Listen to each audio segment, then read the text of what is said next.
అందరికీ నమస్కారం. ఓం శ్రీ గణేశాయ నమః. ఆదౌ పూజ్యో గణాధిప అని ఆర్షవాక్కు. అందుకే మనం ఏ దేవతార్చనను చేయాలన్నా, ఏ శుభకార్యం జరపాలన్నా, ఏ పనిని తలపెట్టినా ముందుగా గణపతిని పూజిస్తాం.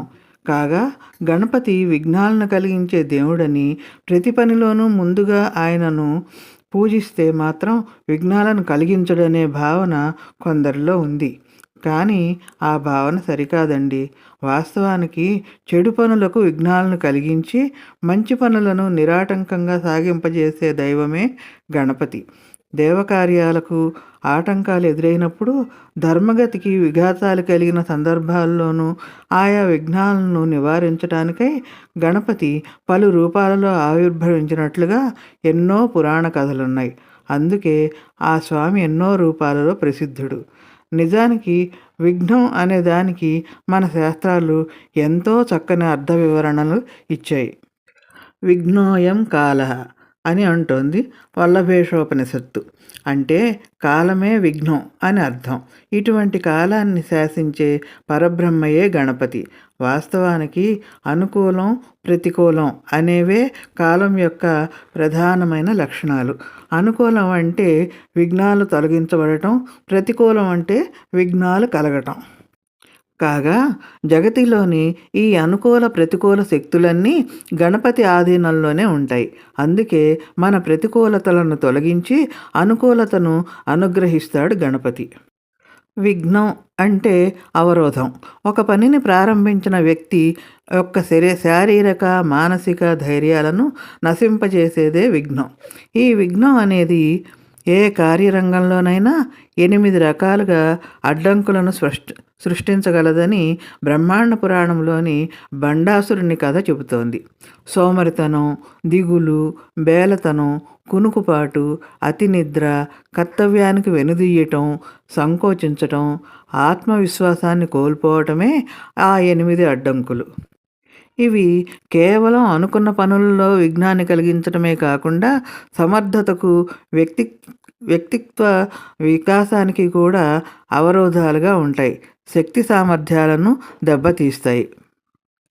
గణపతిని ఆరాధించడం వలన ఈ అడ్డంకులన్నీ తొలగి కార్యజయం కలుగుతుంది.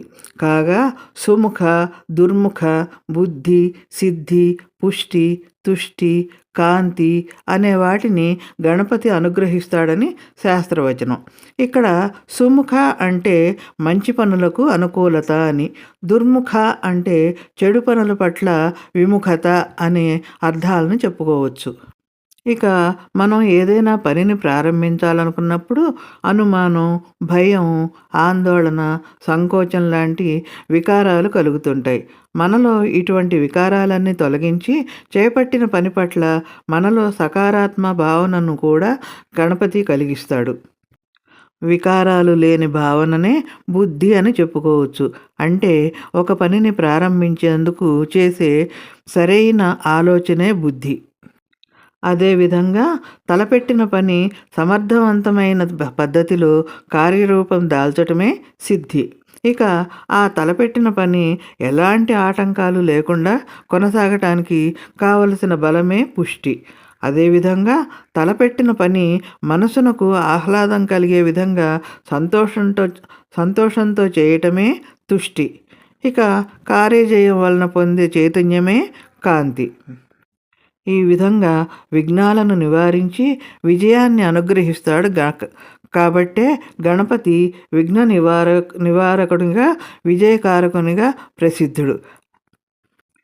విజయ సోపానాలైన బుద్ధి, సిద్ధి గణపతి అధీనంలోనే ఉంటాయి. లక్ష్యం విషయంలో స్పష్టత ఉన్నప్పుడే మనం బుద్ధిని సమర్థంగా ఉపయోగిస్తాం. త్వరితంగా సిద్ధిని పొందుతాం. ఏ పనినైనా ప్రారంభిస్తున్నప్పుడు తొలుత అవిఘ్నమస్తు అనుచు స్మరించే సిద్ధి బుద్ధి సమేత విఘ్నేశ్వర రూపం మనకు ఆ స్పష్టతను ప్రసాదిస్తుంది. అయినా కొన్నిసార్లు అజ్ఞానంతోనో, అహంకారం వలనో ఉమాసుతుడి ఉనికినే ప్రశ్నిస్తాం. అంటే ఆ విఘ్నేశ్వరుణ్ణి తలవకుండానే పని ప్రారంభిస్తాం. అంతిమంగా తత్ఫలితాన్ని అనుభవిస్తాం. శ్రీ మహావిష్ణువుకే తప్పలేదా చేదు అనుభవం. మధుకైటపుల సంహారానికి బయలుదేరినప్పుడు మాట మాత్రంగా అయినా ఆయన మహాగణపతిని స్మరించలేదు. దీంతో 5,000 సంవత్సరాలు పోరాడినా శత్రువుల్ని గెలవలేకపోయాడు.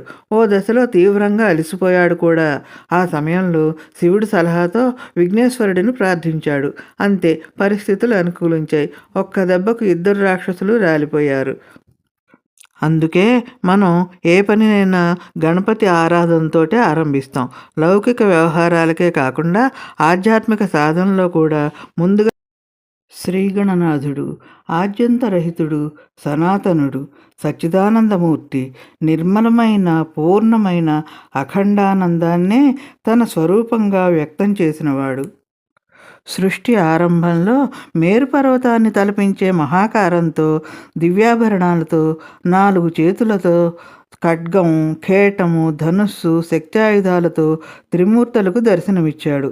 ఆ దివ్యమంగళ స్వరూపాన్ని చూసి త్రిమూర్తులు చేతులు జోడించి అజం నిర్వికల్పం నిరాకారమేకం నిరానందమానందమద్వైతపూర్ణం పరం నిర్గుణం నిర్విశేషం నిరీహం పరబ్రహ్మరూపం గణేశం భజేమా పరబ్రహ్మరూపం గణేశం భజేమా అంటూ, నువ్వు అఖండుడివి, పరిపూర్ణుడివి, పరబ్రహ్మ స్వరూపానివి అంటూ బ్రహ్మాదులు ఆ తేజోరాశి ముందు చేతులు జోడించారట.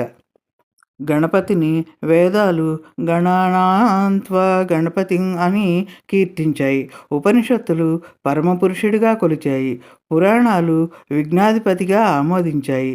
దుష్ట శిక్షణ కోసం గణనాథుడు ఒక్కో యుగంలో ఓ అవతారాన్ని ధరించాడు. కృతయుగంలో కశ్యప మహాముని పుత్రుడిగా జన్మించి మహోత్కట వినాయకుడిగా పూజలు అందుకున్నాడు. త్రేతాయుగంలో శివపార్వతుల ముద్దు బిడ్డగా పుట్టి మయూరేషుడిగా నెమలిపైన ఊరేగాడు. ద్వాపరయుగంలో గజాననుడిగా సుప్రసిద్ధుడై మూషిక వాహనం ఎక్కాడు.